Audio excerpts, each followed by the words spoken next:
না মানুহ আপোনাৰ কাৰণে ৰৈ থাকিবলগীয়া হৈছিল তাতো মই লেটকে গৈ পাইছোঁ 1.5 ঘণ্টা 2 ঘণ্টা আৰু তেওঁলোক তেতিয়া ৰৈ আপুনি যোৱাৰ লগে লগে তেওঁলোকে চাগে বেয়া পাইছিলে প্ৰথমতে তাৰপিছত মই গানটো যেতিয়া 20 মিনিটত গাই দিলোঁ তেতিয়া ভাল পালে আৰু মোক সুধিছে ৰাকেশ হুছেইনে তোৰ আদমি হে ইয়া মেচিন হে মই ক'লো যে মই 1.5 ঘণ্টা দেৰিকৈ আহিছোঁ নহয় কিন্তু মিলাই দিলোঁ টাইমটো যেতিয়া আপুনি 1.5 ঘণ্টা দেৰিকৈ গৈ উপস্থিত হৈছিল আপোনাৰ কোনো গিল্টি ফিল হোৱা নাছিল আপুনি অনুশোচনা কৰা নাছিল ট্ৰাফিক জামৰ কাৰণে দেৰি হ'ল সেইটোৱে বম্বে তাৰমানে মই 1.5 ঘণ্টা আগতে ওলাব লাগিব তাত তেনেকৈ যদি মেকআপ কৰিবলগীয়া হয় মানে ইটছ টু মেকানিকেল মানে মই সেই লাইফটো ভাল নাপাওঁ মই ক্ৰিয়েটিভ সেই ইম্পালছটো নাপাওঁ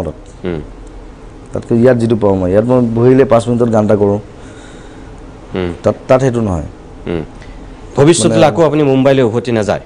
মই যাম মই এই মাহতে আকৌ গৈ আছোঁ মই না তেনেকৈ যাব কিন্তু মই যিটো আমাৰ অসমৰ যিবিলাক কনষ্টেণ্টলি মই থাকিব নোৱাৰোঁ তাত প্ৰথম কথা আৰু মই আচলতে মই ৰেছপনচিবল বুলি ভাবোঁ কিছুমান কথা অসমৰ এতিয়া চিনেমা ইণ্ডাষ্ট্ৰীটোলৈ বৰ বেছি আমি টেনশ্যন আমাৰ মই যিমান পাৰোঁ ট্ৰাই কৰি আছোঁ মই নিজে 4খন চিনেমা কৰিছোঁ এবাৰ অসমীয়া চিনেমা ইণ্ডাষ্ট্ৰীটো আকৌ উঠি আহক সেইটো কাৰণে আমি যুদ্ধ কৰি আছোঁ সেইবোৰত থাকিব লাগে গড় হত্যাটো এটা ডাঙৰ এটা প্ৰব্লেম মই ভাবোঁ সেইটো মই ছেভ ৰাইনো ছেভ আছাম বুলি মই মিছন ষ্টাৰ্ট কৰিছোঁ সেইটোত লাগি থাকোঁ এতিয়া কলাগুৰু আৰ্টিষ্ট ট্ৰাষ্ট কৰিছোঁ আৰ্টিষ্ট ফাউণ্ডেশ্যন আৰ্টিষ্টখিনি সদায় বিপদত পৰা দেখোঁ তেওঁলোক সদায় প্ৰব্লেম হয় সদায় আমি চান্দা তুলি পইচা দিব লাগে সেই কাম কৰা মানুহবিলাক নাই ইয়াত সেইখিনি যদি মই আগুৱাই লৈ নাযাওঁ বেলেগে নোৱাৰে কৰিব মই সেইবিলাক মই নিজক জড়িত কৰিছোঁ চব মই ভাল পাওঁ সেইবিলাক মোৰ আনন্দ আপুনি সেইখিনি কিমান কণ্টিনিউ কৰিব পাৰিব যদি আপুনি আৰম্ভ কৰিছে সেয়া সুন্দৰ কথা কিন্তু আপুনি ধাৰাবাহিকভাৱে লৈ যাব পৰাটো এটা নিজৰ কৃতিত্ব আপোনাৰ সেইখিনি সাহস সামৰ্থ্য আছে সেইখিনি আছে মোৰ আৰু মোৰ লগত গোটেই মোৰ ফ্ৰেণ্ড চাৰ্কুল আছে গোটেই ফ্ৰেণ্ডছ আছে চ' মোৰ প্ৰত্যেকটো কথা তেওঁলোকে সদায় মোক সহায় কৰিছে মই ভাবোঁ এইখিনি মই ডাঙৰকৈ কৰিব পাৰিম ভালকৈ মানুহে কয় এই যে কলাগুৰু আপুনি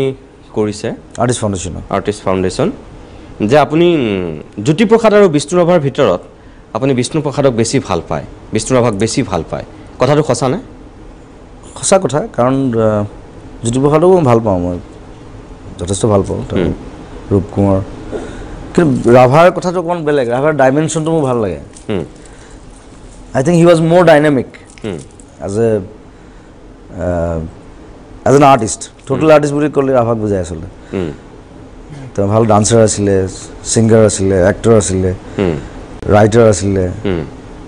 swimmer football player cricket player কি নাছিলে আৰ্টিষ্ট স্কাল্পটৰ ইমান সোপা গুণ একেলগে মানে এটা মানুহৰ গাত নাথাকেতো শ্ৰীকৃষ্ণ আছিলে সেইটো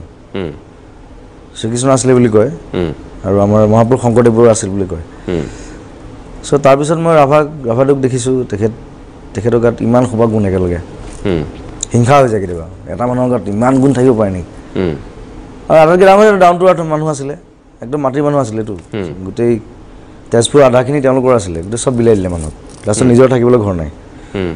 চ' এনেকুৱা মানুহ পোৱা খুব টান আৰু সেইকাৰণে তেওঁৰ নামটো কলাগুৰু সেইকাৰণে দিয়া হৈছিলে আছিলে ৰাধাকৃষ্ণন আমাৰ প্ৰেচিডেণ্টে দিছিলে সেই নামটো কলাগুৰু আৰু সেইকাৰণে মানুহটো খুব ভাল পাওঁ মই মোৰ ডাইনামিক আৰু ষ্ট্ৰং মানুহ আছিলে আপুনি তেনেকুৱা হ'ব বিচাৰে মোৰ মনটো তেনেকুৱা যোদ্ধাটো হয় মই যুদ্ধ কৰি আছোঁ গোটেই চ' মই ভাবোঁ আমাৰ প্ৰত্যেকজন ল'ৰা উঠি অহা নতুন ল'ৰা ৰাভাৰ নিচিনা হ'ব লাগে মই যদি এইখিনি মুহূৰ্তত কওঁ আপোনাৰ আদৰ্শ শিল্পী কোন অসমৰ বিষ্ণুৰাভা আৰু অসমৰ বাহিৰৰ চাৰ্লি চেপলিন আৰু